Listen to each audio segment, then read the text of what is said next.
Okay, lastly, on this lesson, let's talk about the cooling of a greenhouse. Of course, if the amount of energy gain is too high and we have a very high temperature of the greenhouse air, then we need to remove part of the energy collected or energy gain and to make the temperature of the air of the greenhouse more suitable for greenhouse crops. Thus, we have to enhance the energy losses in order to maintain the right temperature in the greenhouse. The air temperature of the greenhouse can be calculated with the formula here, and as you can see from this formula, there are a number of factors and with which we can manipulate and to make the temperature either higher or lower according to our interest. So there is a number of actions practically to decrease the greenhouse air temperature. It can be done by decreasing solar gain, and in this case you can use the shading screens or whitewashing. Both can contribute to reduce the amount of solar energy which enter into the greenhouse. We can reduce the temperature by promoting the evapotrophic exchanges, and in this case we increase the transpiration rate by the plant or by facilities, or use misting systems to transform the water into vapor. We can increase the heat loss coefficients, and then in such cases we can use water sprinkling on the roof of the greenhouses. Of course, we can increase the ventilation and air losses through the increase of the air renewal rate, and of course we can increase the volume of the greenhouse, or we can decrease the initial temperature by using the cooling pads. And this is a large explanation about this actions, a process you can find in this paper from 1994. So in fact, the passive ventilation or the natural ventilation is the most common method used to reduce the temperature of greenhouse air, and of course the most common method to reduce the temperature is to increase the exchange rate of the internal greenhouse air with the outside air, and we can do this of course by increasing the size of the ventilation windows, and we can make it by opening up or less or more the ventilation windows. But if we have to clarify that if we really want to have an effect of the passive ventilation, we have to have large windows for the conditions of Mediterranean countries, and other countries with a semi-dry or dry weather need to have big, very large ventilation windows in the all side of the greenhouse, like you can see in this picture here. We can further increase the ventilation rate in such greenhouses, of course, by equipping the greenhouses with roof windows also, because in such conditions we have this kind of a chimney effect which increases the speed of air movement inside the greenhouse, and you could this way have lower air temperature by 2 to 3 Celsius degree. Yeah, and this can help a lot. However, we should be aware for the fact that very large windows sometimes may cause a quick drop of the greenhouse air temperature, and that means that under winter condition, cold day condition, we have to be carefully to opening the ventilation windows only partially. However, we need to be aware for the fact that by the natural ventilation we can guarantee the right temperatures inside the greenhouse only under the conditions that the outside temperatures are not more than 22 Celsius degree, something we have explained before we talked about the microclimate control in a greenhouse. If the outside temperatures are higher than 22 Celsius degree, the passive ventilation or natural ventilation is not enough to provide the right temperature inside the greenhouse at the level of 24 to 20 or 26 Celsius degree. And under this condition, then we will need other tools or other mechanism to use, either to reduce the amount of energy gain or to enhance the energy losses from a greenhouse. As you can see here, in fact the temperature of the plants itself is frequently even higher than the temperature of greenhouse air. And this is a picture taken with infrared cameras and a pepper crop, and you can see that only the older leaves, the leaves which are in the base of the plant, have a temperature similar with the greenhouse air, in this case 24 Celsius degree. And then by going up, you have an increased temperature into the plant's organs, and the top of the plants have a very much higher temperature. You can see it reaches the level of 30 or 31 Celsius degree. And there is an explanation for that, of course, and that is explained by the fact that the top leaves not only are under direct sunlight, and because of that they take more energy,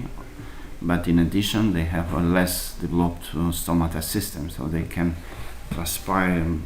less amount of water and can use less water to cool down themselves, and because of that we have this higher temperature on top of the plants, on the younger leaves, which in fact are the most active on the other side, are the most active in the photosynthesis of the plant. So it is quite non-desirable conditions for the greenhouse crops. And similarly, you can see here that the fruits have also a much higher temperature than the surrounding leaves, and it reaches the level of the temperature of the leaves on top of the plant. And this is again explained with a smaller number of stomatas and the lower rate of water transpiration from the fruits. And this causes them to be too hot during the daytime, and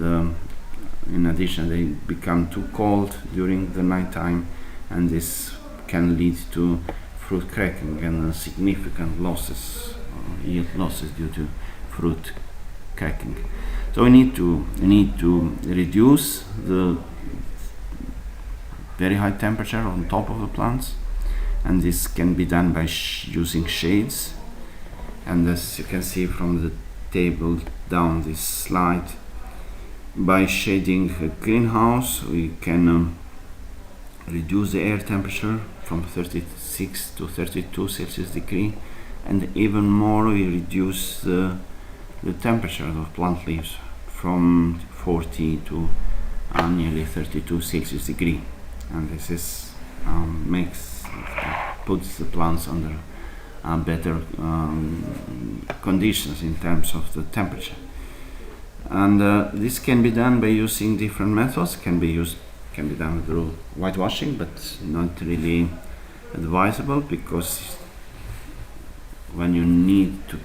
clean the plastic films again, you cannot do it fully, and so it will have a negative effect on the further light transmittancy of the plastic films. And so it might be better to use this nets, plastic nets, which can be with a different density, and thus they can provide different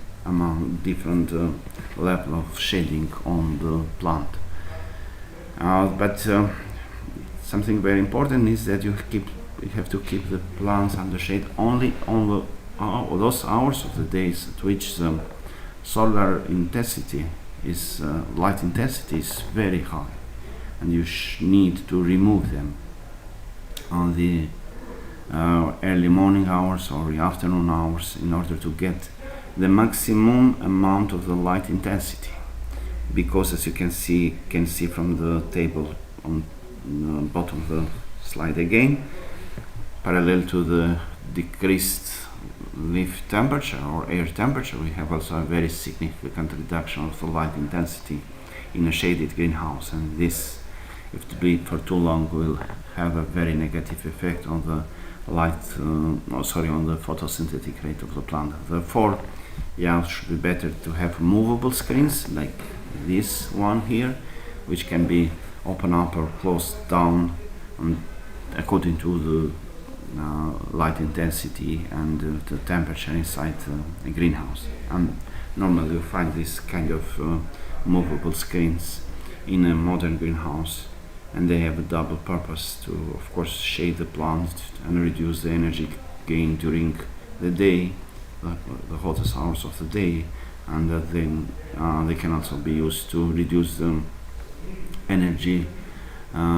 losses during the night, and so might have slightly higher temperatures compared to greenhouses which are not equipped with such systems. An additional method to reduce temperature in a greenhouse can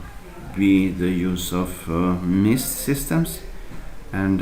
as you can see from this picture here, in this case, water is discharged in very small droplets,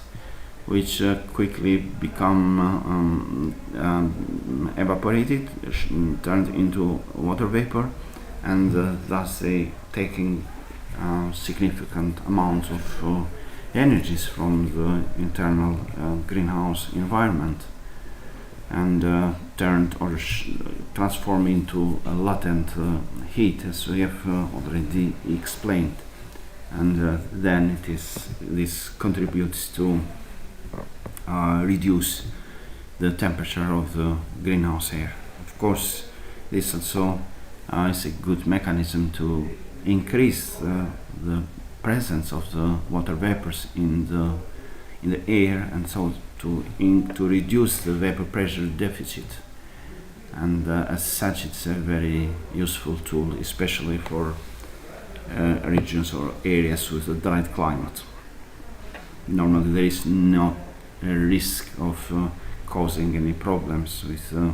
fungal diseases, since they are only used in the hottest hours of the day and when the air is very dry, and normally there is no conditions for having dew on top of the plant leaves. As I said before, the natural ventilation is not enough to keep the right temperature, the optimum temperature inside the greenhouse, if the outside temperatures overpasses 22 or 23 Celsius degree. And under these conditions, we might still keep the right temperature, the optimum temperature of 24 to 20 Celsius degree in a greenhouse by using the forced ventilation. And in this case, of course, we need to spend energy in order to reduce the energy gain in a greenhouse. This can be done by these fans, big fans, which are placed in one side of the greenhouse. It must be in one side of the greenhouse, and in the other side, in front of them, we have windows which can be opened up when we have a pressure deficit inside the greenhouse due to the operation of the fans, and then we have fresh air entered on this side through the windows. It goes alongside the greenhouse and comes out on through the fans, and obviously this will contribute, will help to reduce the temperature inside the greenhouse, and by this we can keep the temperature in the greenhouse equal to the temperature outside the greenhouse. And again, we could operate this system on the conditions that the temperatures outside the greenhouse are not above 30 Celsius degree. Then we could maintain to have a greenhouse, to have the temperature in the greenhouse to 30 Celsius degree or slightly less. One have to consider in a way the high consumption of the energy by these fans, and this is the reason that it is not really used in commercial production of fresh vegetables, but it might be still efficient, financially available, or financially justifiable for specific crops like flowers or vegetable seedlings, or producing in greenhouses which produce vegetable seedlings or similar crops with good price.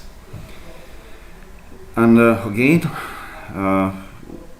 if the temperatures become too high, they go above 30 Celsius degree, the system will not be again able to keep the right temperature inside the greenhouse. And then we have to look for more sophisticated systems, and the best can be used under this condition is the called bed and fed system. And in this case, we have a similar system like with the forced ventilation, but instead of the ventilation windows in front of this fence here, we have a bed, a type of material, synthetic materials, which remains all the time wet. You pour water on top of it and it falls down, and then the air is going through the pads, through this carpet, wet carpets, and it takes drops of water with it,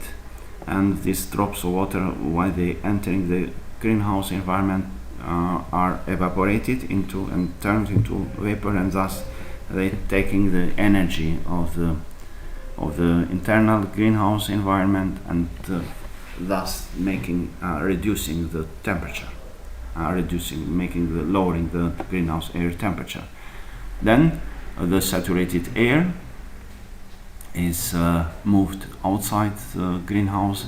by or through the fence, and thus we have transformed the greenhouse in kind of a refrigerator, and could maintain the temperature of the air inside the greenhouse, lower the temperature of the outside air. And this is a system which operates very good, especially under dry conditions. So you have to have a greenhouse which is not near to the big water reserves like lakes or big water reservoirs and big rivers, which contributes to the humidity of the air. So whether you have a hot condition and dry weather conditions, then you have a very good system to keep the right temperature in a greenhouse by using this bed and fed system. Of course, you need to spend a lot of energy in order to reduce the energy gain in a greenhouse. So it is really a good system, but it can be only used for plants which have high value in the market, like flower or ornamental crops or in case of you produce vegetable seedlings and similar activities. This is all about this lesson, and you have here a list of several scientific papers you can read